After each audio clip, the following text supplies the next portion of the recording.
Good evening friend, আপনারা দেখতে পাচ্ছেন এটা হচ্ছে বোকারো ড্যাম। ঠিক আছে, দেখুন এখন জলটা একটু কম আছে। তো সামনে অনেকটা এরিয়া, অনেক আগে তো জল আছে, একটা নদীর সাথে মিলিত হয়েছে। ঠিক আছে, এইখানে এসে স্টপ হয়েছে, ওইটা হচ্ছে ড্যাম। আর ওখান দিয়ে জলটা পাস হয়, জলটা বেঁধে রেখে দিয়েছে ড্যামের। 4-5টা গেট আছে, গেট খুব একটা বেশি নেই, মনে হয় টোটাল 10টা গেট আছে।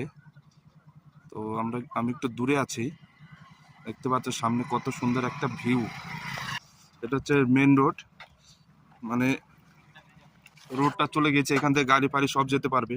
ঠিক আছে, আর এই যে পাহাড়, এই নিচ দিয়েও রাস্তা আছে। ঠিক আছে, দেখো অনেক গাছপালা আছে এখানে, ইউক্যালিপ্টাস গাছ, খুব সুন্দর একটা ভিউ।